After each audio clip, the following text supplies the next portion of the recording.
super excited today to be chatting with the one and the only Robert Herrings from Henry Middle School in Texas. Robert, thank you so much for joining us today. Thank you so much for having me. It is super exciting to chat with you today. And for those of you, many people already recognize the name Robert Herrings, but many people may also not know the name. And Robert, how many times has your group performed at Midwest? Oh my gosh, three now? Yeah, three, four. Yeah, It's been four. four. Yeah, this last year was the fourth one. And let's go ahead and kick things off. Now, Robert is a brass player. He's a trumpet player, but I have personally, I will tell you, as many people in the series I've seen teach in person, and I have seen Robert teach low brass sectionals to his students. Robert, why don't you share with us a little bit about how do you describe a characteristic tone on tuba and euphonium? I think, the first thing I would like to say is that I have been very fortunate in my situation to teach with some really fantastic people that are instrumentalists on both tuba and euphonium. And throughout my career, I have always been one of those that strives to learn from those people who actually play those instruments. And even though I'm a brass player, even talking to my trumpet teacher, because I think there's something to be learned from everyone. So I think all the information that I'm going to share today has been derived from over the period of time of working with these individuals. So, so let's start with euphonium and tuba, and at the end of the day, with brass instruments, I think the tone should be resonant in general. I think sometimes people try to describe a tone quality to a student, especially if they're a beginner student or a middle school student, and they make it too obscure for the student. The characteristic tone should just be warm and mellow and clear, and you can use those kind of descriptors to help young musicians understand what it is that we're trying to achieve. I do believe that, with all students, whether they're tuba or euphonium, there will be a variation from person to person. That's just the nature of playing any instrument. But again, my tuba teacher often says, too much stress is put on playing with what people say an open sound. And when really the goal is just to have simple resonance in the tone quality when the students are playing. I think that's great. Would you now talk a little bit about some of the things that you do to set up your players and your students in your own ensemble with some of those qualities that you talk about with a resonant, warm tone? Yeah, I think I'm going to talk about them a little bit separately. I believe that with euphonium, whenever I go anywhere and see students that I have not taught, one of the things that I always notice is sometimes the angles or the height of the instrument is just incorrect. And it's imperative for euphonium that the mouthpiece doesn't sit too low on the embouchure or push too much into the up, or push too hard or push too firm into the upper lip, because what that does is it causes there to be fuzziness or tension, within the sound. Um, Oftentimes you'll have students that vary in size, and I believe that with euphonium, those students who are taller, sometimes they have to hold the instrument up off of their lap. So many times it doesn't even matter what instrument it is. You'll see students that will bring themselves to the entrance and kind of come down. And I'm a firm believer that the instrument should always come to the student, right? You're sitting up straight and tall. So if you're a taller individual, you may have to lift it up off of your body, off of your leg, excuse me. Something that we use around my school is we have the students use towels, and we'll roll the towels sometime and put that underneath there. I know there's those really great blocks. Someone recently introduced me to like yoga blocks, I believe is what they are. And the yoga blocks can fit underneath the euphonium to kind of get that euphonium up in the right place. I also believe that students are most successful when the mouthpiece placement is placed higher than center, allowing for a more downward airstream, except for when they're playing like in the extreme low register. But having that where it is a little bit more up, because sometimes if it's too far in the center, it doesn't allow the students to get the air in the direction in which you want it to go. When we talk about the inside of the mouth or the oral cavity, I am very simple with what we tell the kids. We always talk about we just want it to be open. You just want it to be open and round. But something that I see, and I was literally talking about this recently with someone else, you'll see brass kids, because as teachers, we talk a lot about have a tall mouth, make the inside of the mouth this, do that they'll open up too far. And if it's too far, then there's like tension in the sound because they're trying to bring the lips together to make it vibrate and it's not comfortable, or the tone quality just gets really, really fuzzy.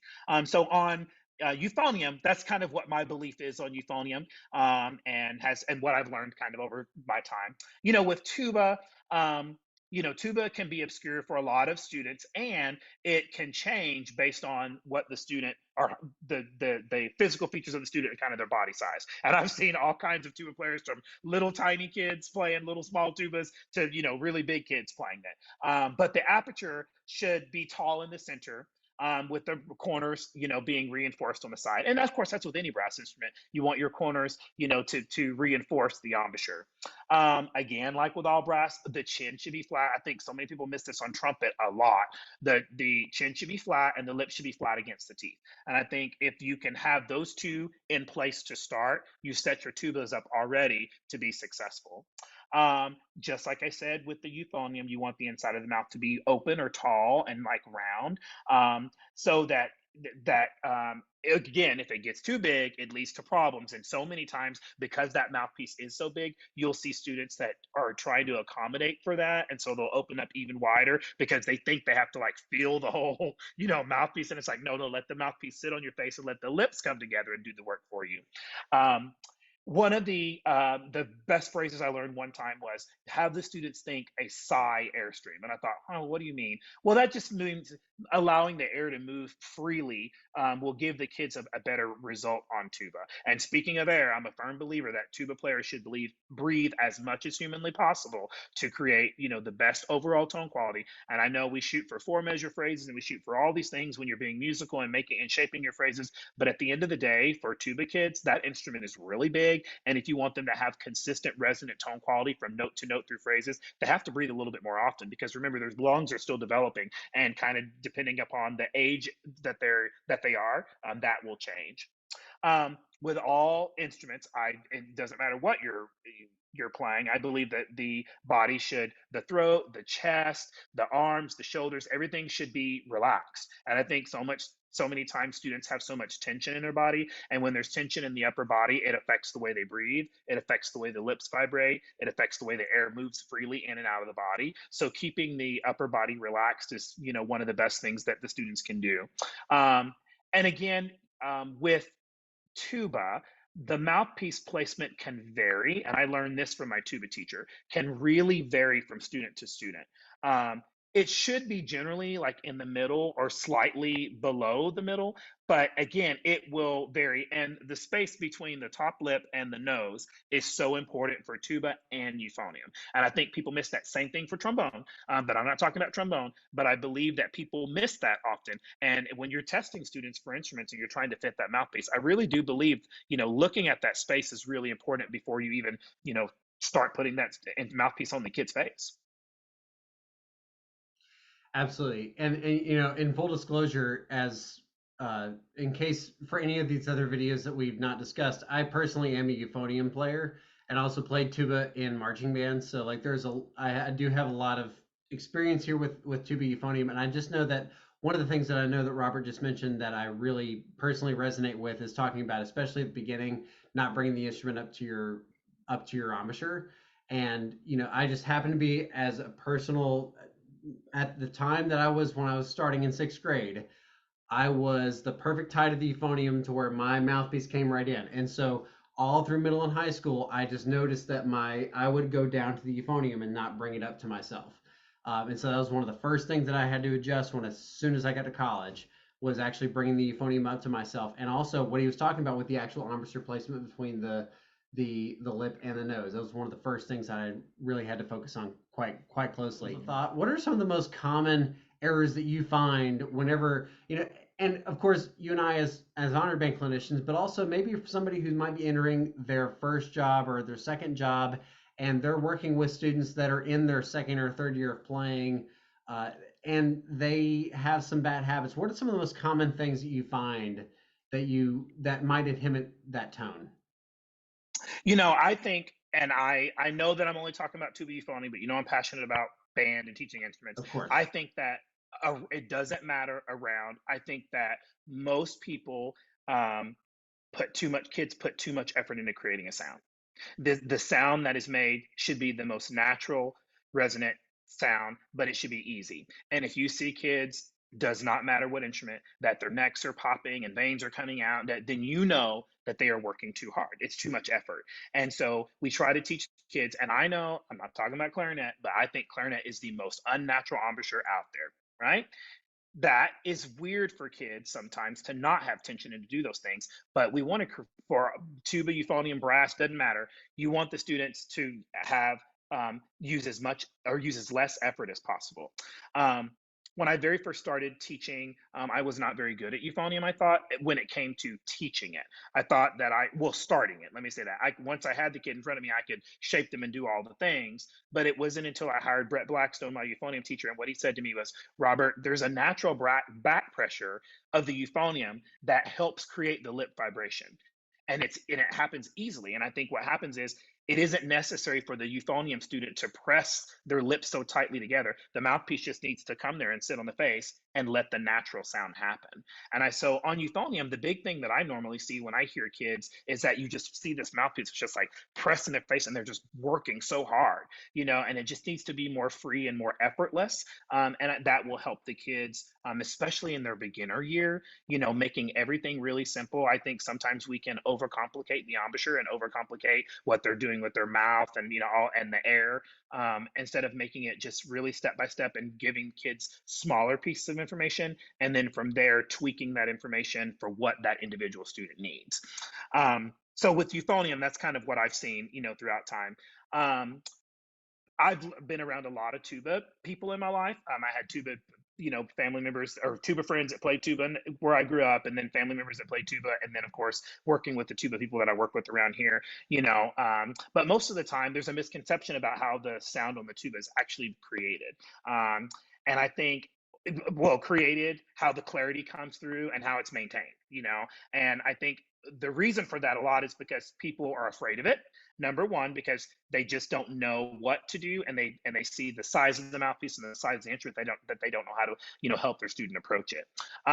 Students often approach the instrument though by amplifying the buzz of the lips when they're trying to create sound by amplifying a buzz. And it's like when I test kids all the time, you'll see them trying to create, like when you demonstrate a buzz, they hum or they try to recreate that buzz instead of just letting it be created by the natural vibration, with a column of air starting within the lungs of the player and then moving through the instrument. So really it comes from like air inside, it moves through the lungs, that then comes forward, and then the lips come together for a natural vibration. And the tuba embouchure it's just like flute. Tuba and flute are so much alike because there's just little to no tension in the face. Even though your corners are intact, I think what happens is you start seeing kids like trying to pull their lips back and forward, or the top lip goes over the bottom lip. That happens a lot, especially when they start switching around in the registers.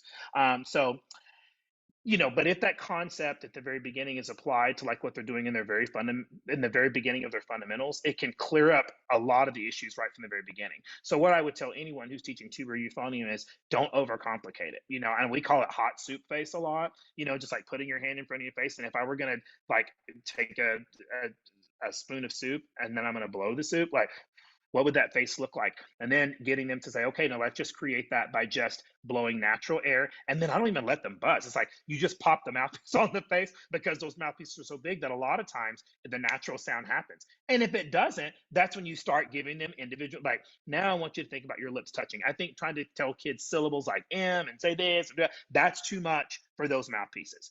Something like French horn and trumpet, that kind of stuff works really well there. But when it comes to these larger mouthpieces, it's really just about letting it be natural from the start. Yeah, that's all fantastic. Now, in addition to that, of course, one of the things that I've seen Robert do with his groups at Henry, both in his young groups as well as his top group, his honors group, is talking about fundamentals. So, Robert, one of the things that you do, of course, is you're very big on pressing fundamentals throughout the entire year. What are some of the things that you do as far as fundamentals that actually reinforce this, both from your beginners, but also through some of your more advanced students? I think we do. First of all, I'm a big proponent of breathing. I had someone once tell me, students don't need to learn how to breathe. They breathe every day, but breathing to play an instrument is different than breathing in life. And I just think people miss that sometimes. Yeah. And so and just the amount of times that people don't even talk about what you should do when you take a breath. They teach the kids, like, put the mouthpiece on the face, do these things, and then they just let the kids kind of breathe, and then it ends up being what it is. So but with the students, to reinforce kind of the tone quality and the things that you want to create within both tuba and euphonium, there has to be, and the ideal spacing between their lips has to, or there has to be ideal spacing to allow the air to create that natural vibration, which is just what I said earlier before. But that's something that you have to constantly reinforce with the kids, because when students go home and you're not standing in front of them, they do weird things. So they try to create their own ways to solve the problem. But a simple test is just to simply, ask the kids to play in the middle of their instrument. Like for euphonium, for instance, have them act like they're just going to play a concertet. Like, just act like you're going to play. Have them blow their air and think, what kind of air and what would it feel like if I just played a concertet? And that sound should be really steady and strong without any high pitched fuzz or noise in the sound. And if you hear that, take the mouthpiece off, reset them, have them go back to just blowing natural air, all of the things, until you can get that back on their face where it sounds really natural. I think one of the things it's easy for us to do as music educators, especially when we teach the babies, is to move too fast because we're worried we're going to lose them. And if kids are smart and kids are resilient. So if you continue to give them the why as to why you're doing it, and continue to give them the information that they're going to be to help them be successful, and then celebrate in those moments and go wild and crazy when they do it right, they're going to go home because they want that reaction from their teachers all the time. High pitched sounds really on euphonium come from the teeth or the lips being too close together, or from them creating friction because the lips are too far, sorry, or because they're creating friction too far inside of the lips, right? So if you hear those high pitched sounds, really try to help the kids open up their teeth. And one of the things that I like to talk about, and I got this from Lynn Jackson, and I like to give credit where credit is due. She talks about garage door and garage floor, right? And students, because they all go like, oh, I have a garage. So this is the garage door, and the garage door doesn't move. I mean, the garage floor, sorry, this is the garage floor, and it doesn't move. But our garage doors go up and down all the time, right? And I think giving kids information like that is tangible for them, and then they go, oh, got it, as opposed to saying, don't move your bottom lip and keep it flat against your teeth, right? That to a kid is just like in one ear out the other. So if you give them something that they can relate to, it helps them open their eyes. So if you can just help them understand that, like, keep the lips apart, keep the teeth apart, so that there isn't so much friction to create that sound. It is helpful to think about forward air pressure, and this is something that I learned over time, over the last year actually, to think about forward air pressure being balanced out against the backwards lip and instrument resistance. And I think sometimes, and you say that, and that seems like it's really big. That's all to say, just thinking about that the kids are always thinking about that forward motion, that the air is always moving forward, and let the pressure not come from the instrument being pushed on their face, but the pressure coming from the air moving forward. With any instrument, playing and demonstrating, I think, is really key. And it's a great way to teach students what you want them to sound like, and what to listen for, and how to listen critically. And I will say this too: if you are someone who does not make a great sound on that instrument, then what I would tell you is that they need to find recordings of those that they do like the tone and they respect, and play those for the students. The other thing that we can do, and it doesn't happen always because it kind of depends on how your class schedule is, but bringing in your older students that are making the sounds that you want, and letting those students be your demonstrators. I'm a firm believer as a beginner teacher. I mean, like when I used to teach the flute class, I was very good at flute in the first 6 weeks. And then after that, I wasn't good at flute anymore, but I had kids that were wonderful at it in the class. So start using your students that are in the class period to demonstrate and lead the ones that are doing the right things and producing the right sounds. I remember the very first time I ever heard this. His name is Brett Blackstone, and he teaches my euphonium. He's my euphonium private teacher. And I kept hearing these pedal tones these low pedal tones, and like these bending of pitches. And I like slammed through the door. I'm like, what are you doing? Thinking it was a kid, like just goofing off. And that's when he looked at me. He goes, Robert, I am a firm believer of these pedal tones and the lip bends and the pitches to help the kids find the actual spacing that they need between the lips. And I thought to myself, well, that is brilliant, because then I wrote back and go, well, I'm always playing really low on horn. I always get my trumpets to play really low first. Why would I not have the euphoniums and tubas doing the same thing, right? So I think that's really crucial, especially on euphonium, to help get that to working in the right direction. With tuba, without a doubt, the most effective way is to teach the students to teach themselves, and that's for euphonium and tuba, and again, that is that when a student is at home and they're by themselves and they're looking in a mirror, right? They have to know the things to look for. They have to know what to listen for, right? And if they are not equipped with those tools, then they're never going to have the success of being able to teach themselves at home. And my favorite phrase in the band hall, I always say, "Who is the best teacher?" And the response is the mirror, because the mirror is a tell-all, And again, this is so unnatural for what students are doing, and they've never done this ever before in their life. But then we ask them to make these sounds and do these things, and then we send them home, right? So we have to equip them with the information that they need, and the tools, so that when they're at home, they know what to do. Again, I think, with the check-ins, making sure that the kids are, we hear kids, once a week, and it's very simple. Sometimes it's one note, sometimes it's five notes, right? But I do believe that it's imperative on any instrument, but especially in brass land, because it's really easy. In a clarinet class, you can tell who the kid is that's making the flat sound, that's doing the blah, blah, blah. When the brass kids are playing, especially euphonium tuba, it's really easy for those sounds to hide, because the sounds can get really big, really fast, and especially if they're right. So hearing the kids play individually, I think, is really, really good.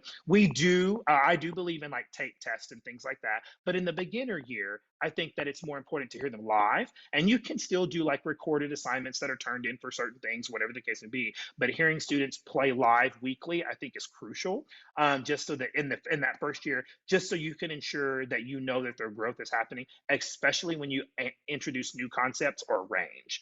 And I think that's really important, because a lot of times just hearing a kid play by themselves, and this is something that people don't talk about a lot, is the tongue.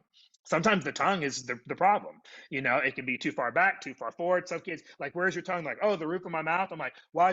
My tongue is all the way at the top."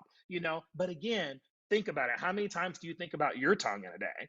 Like, I don't. So that being said, you have to equip them with those tools that they're going to need to be successful. So hearing them individually and then giving them things to work on is great. And I also believe that students should write it down.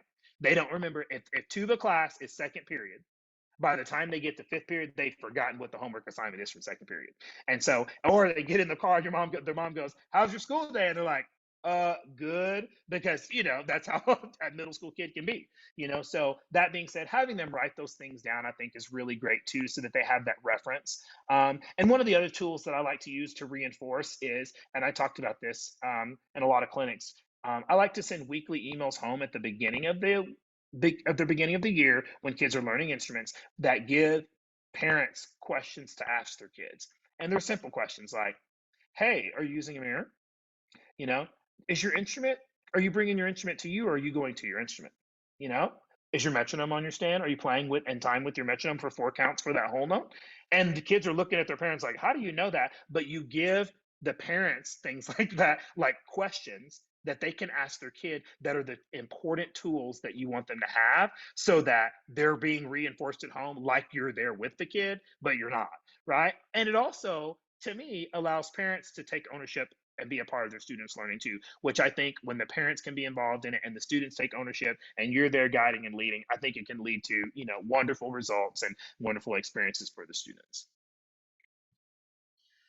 There's a couple things I want to highlight what Robert said, because I'm also noticing, as I've conducted these interviews, is trends amongst several of the interviews that I've conducted, and one of those is, especially with our brass players, is just, first of all, spatial awareness, is conducting exercises where the musicians, our young musicians, are very aware of where they are actually in their range. The second thing, which is probably the thing that I probably took away most when I observed Robert last year, which was not going so fast too soon. And so one of the things he mentioned here was very much making sure that you're starting with all of your students at a very basic level, and really trying to make sure that you're establishing good habits from the start before advancing too quickly. That was something in my first 3 years of teaching that I did not do a very good job of, but this past year I really did a great job of. I spaced a lot of time out between all of those things, and making sure that we established good band tone, good section tone in every possible way. No, I always am just very passionate about the beginner year. That's the most important year. If I could just, reiterate that. I think sometimes, again, like I said earlier, we're afraid to go slower because we are afraid we're going to lose kids or there's not going to be fun. Just make the learning fun, and make little contests out of everything, and kids it's video game central this time in their lives, so anything that you can do to make the learning fun, and star charts are wonderful. And I know you have to be careful with like food and candy and all those kind of things, but kids will do anything for a piece of candy, so, or a slice of pizza, let me tell you. But that being said, just don't remember somebody said, I don't have time to do those things or go that slow because I have so much to get taught. Well, you don't not have time to do those things if you really want to put out true great musicians and lifelong learners of music and lovers of music that will continue on. And it is our job as a beginner teacher, if you're out there teaching beginners, to set them up for success. And again, if you do it right from the beginning, you can achieve so much on the other side. Take your time at the beginning, and then you can accelerate later on. And there's so much fun to be had with teaching basic concepts with middle schooler students. And so no matter what instrument you're listening to on this video series, or no matter what you're teaching, whether it's rhythm or whether it's tone or whether it's whatever it may be, I encourage you to find any possible way that you can to try to find some way to make it a really fun, enjoyable experience for your students. And I think you'll also have fun in the process. Robert, thank you so much for doing this. We appreciate all your wisdom and being willing to share everything that you know with us. Thank you for having me. It's been a lot of fun.